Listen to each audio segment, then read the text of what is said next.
Kocha Zuberi, matokeo sio mazuri, ulishinda bao moja, leo umepoteza kwa goli moja hapa ugenini. Wachezaji wako ulikuwa kama vile maelekezo walikuwa hayafuatwi vizuri na ulikuwa unaonyeshwa kukasirishwa. Hebu tuambie, walikuwa wanapata wasiwasi kwenye maeneo gani zaidi? Kwanza tutoe lugha hiyo, kukasirishwa na maelekezo wafati. Huu ni mchezo wa mpira, unachezwa na binadamu. Kwa hiyo unaweza ukaandaa, lakini kafika uwanjani kuna vitu vikawa vina miss, kwa hiyo lazima uweze kusimamia. Kwa hiyo kama kocha lazima niweze kukasirika, kwa maana yeye anatakiwa afanye vizuri zaidi ili na mimi niheshimike katika kazi ambayo kwa nimemwandaa. Kwa hiyo ni matokeo ya mpira. Binadamu akikosea unatakiwa umshout, lakini baadaye unampa morali aendelee kufanya vizuri. Game imeisha, tumefungwa goli moja, ni sehemu ya mchezo. Wenzetu wameweza kutumia nafasi ambazo kuwa ya kwanza wa kutumia, la pili wameweza kutumia kwa open play, lakini sisi tulipata nafasi hatukuweza kuzitumia, lakini ndio sehemu ya mchezo. Kwa hiyo huwezi kukasirika, huwezi kuwashout wachezaji. Tunatakiwa kuangalia what next. Tunaenda kujipanga katika mchezo ujao, hakuna time na siku 2 za kusafiri tukacheze tena mechi kule. Kwa hiyo lazima tutulie kuweza kuangalia wapi tumekosea tukacheze vizuri katika mchezo ujao. Asante sana kocha. Asante, nashukuru. Haya, anasema ni mchezo wa mpira miguu, hata hakuna haja ya kukasirika, lakini kocha Juma Mgunda, pasina shaka leo ni kocha mwenye furaha kweli kweli. Kocha, hongera kwa matokeo. Asante sana, nashukuru Mungu, alhamdulillah. Alhamdulillah. Sawa.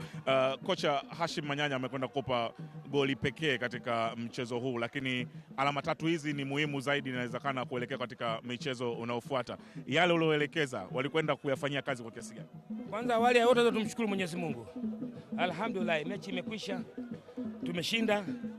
Lakini utaona tulidominate mpira kwa kiasi kubwa sana first half, lakini second half wenzetu pia walidominate mpira kwa kiasi kubwa sana. Lakini yote kwa sababu ya tension ya kutaka matokeo. Kwa hiyo nashukuru Mwenyezi Mungu tumepata matokeo ya alama 3. Kuna mazuri lakini pia kuna mapungufu. Kwa hiyo Mungu ajalie salama. Unajua ligi iko very tight. Unaona bana, baada ya siku 2 tunacheza tena. Kwa hiyo tunaenda kufanya recovery, tunaenda kufanya masahihisho yale ambayo tumeyaona ili kufanya vizuri kisha kwamba mchezo unaokuja tunafanya vizuri zaidi. Katika kikosi chako nani ambaye anatakiwa kupiga penalty kwenye orodha ya wapigaji penalty? Ni Awesu ama leo tu alichukua mpira na kwenda kupiga? Huwezi kuamini, tumetrain na Awesu mpiga penalty mzuri sana. Kwa hiyo na mimi wala sishangai, wala sio wa kwanza kukosa penalty duniani. Na ndio maana sasa zote nilikuwa namuita please kwamba arudi, kwa sababu timu inataka matokeo na wao umekosa penalty. Na wao usitoke mchezoni. That is a part of the game. Imekwisha hii.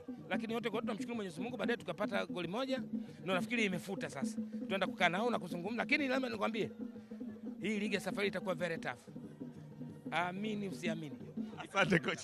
Nyota wa mchezo katika mchezo huu ni mchezaji Hashim Manyanya alofunga goli pekee la mchezo, na kwenda kuungana naye hapa tusikie kile ambacho alikitoa ndani ya dakika zote 90. Hashim Manyanya, kwanza hongera sana kwa kufunga goli pekee la mchezo huu. Asante sana. Katika mchezo huu ambao umefunga goli pekee, hebu turudishe kidogo kwenye ile moment ya goli. Ulidhamiria kufunga ama ulikuwa unataka kutoa cross? Ni jambo ambalo tunalifanyia mazoezi. Na ndio maana nikawa nimesubutu, kwa sababu jambo ambalo tunalifanyia mazoezi na maana hata kwenye mechi tunachokifanya kwenye mazoezi ndio tunachokifanya kwenye mechi. Tunashukuru kwamba kila ambacho tumekifanya kimeleta matokeo mazuri. Umezungumzia kwenye kufanya mazoezi. Mlikuwa mnaangalia labda video za Geita mkagundua golikipa wao huwa anatoka kwenye mstari wa goli mara kwa mara? Naamini kwamba katika mchezo wote kwamba lazima tumsome mpinzani, ila tunachoshukuru kwamba tumefanya vizuri.